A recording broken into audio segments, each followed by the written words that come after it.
Senator Tammy Duckworth did not come to play. In a blistering exchange, she accuses the administration of blaming the very public servants it just fired, and the confrontation only gets more intense from there.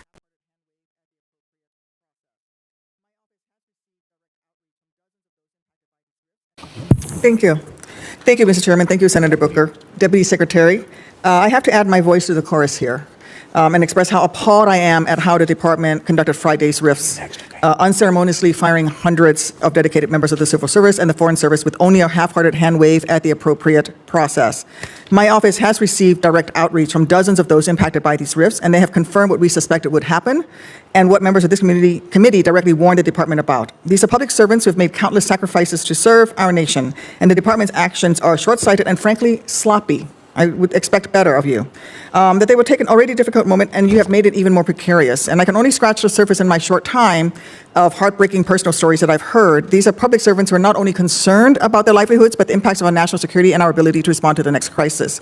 You claim that you went through a thoughtful process to execute these rifts, completely defy reality. To illustrate one example, individuals who were hired under veterans preference were riffed with no acknowledgement of their veteran status in their service summary that you included in their letters. Why should we believe that you went through a thoughtful process if you can't even check this basic box of acknowledging their veteran service?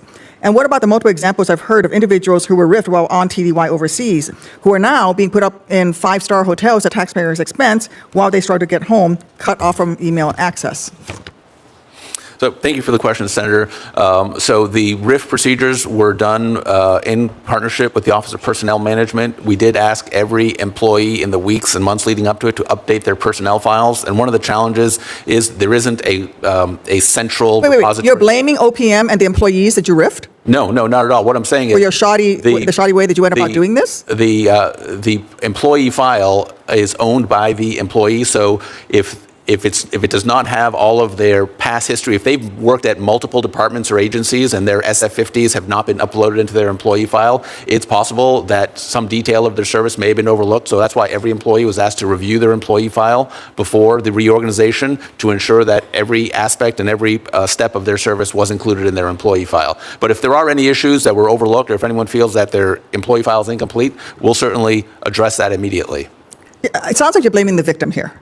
And the people I've talked to did update their employee files. How do you reconcile that the Trump administration's own professional development program requires domestic service for FSOs to advance in the senior foreign service? This is something he implemented in 2017, yet you seem to exclusively target FSOs who are on domestic tours. They're on these domestic tours because President Trump in his first term said you need to do a domestic tour. As soon as they're on a domestic tour, you fire them.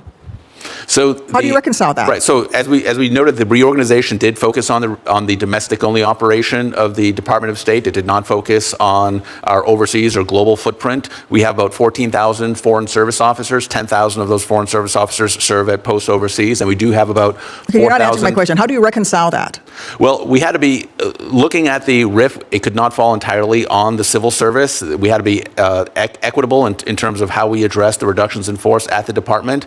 The vast majority of the reductions did fall on the civil service, but we did have a little over 200 foreign service officers who were impacted by the reduction in force. And like I said, that's regrettable, but when we had to eliminate offices and functions, the people who were encumbering those roles were the people who were RIFed according to the federal government rules and regulations surrounding RIFs. But they were on domestic tour because President Trump told them they had to do it. So this is ridiculous. Okay.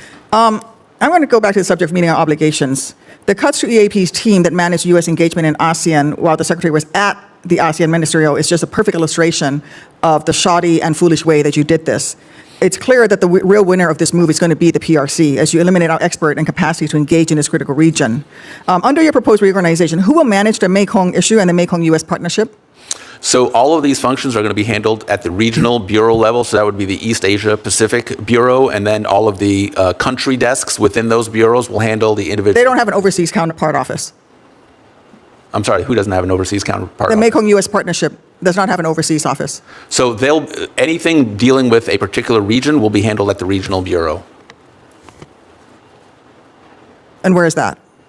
The regional bureau is located in Washington, D.C., and the country desks are here, but their counterparts are at every post in every country. But there's no counterpart overseas. This is the thing. You're firing people doing very important work without regard to these programs on a program that the PRC is really in the wrong on, and we had an opportunity to develop relationships. I'm astonished that you would do this to the State Department and to the national security of this country. I'm over time. Thank you, Mr. Chairman. This was one of those moments where the mask completely came off. Tammy Duckworth wasn't just criticizing a policy, she was calling out what she saw as institutional cruelty disguised as bureaucracy. When the deputy secretary tried to shift responsibility onto employees for allegedly incomplete files, Duckworth snapped back with the line that defines the entire exchange. "Sounds like you're blaming the victim." She exposed the contradiction at the heart of the firings. Foreign service officers were required under Trump-era rules to take domestic assignments to advance, then were fired for being on those very assignments. That's not reform, that's a trap. And her warning landed hard.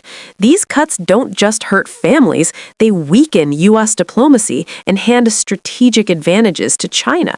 This wasn't partisan theatrics, it was a senator sounding the alarm about national security being gutted by incompetence.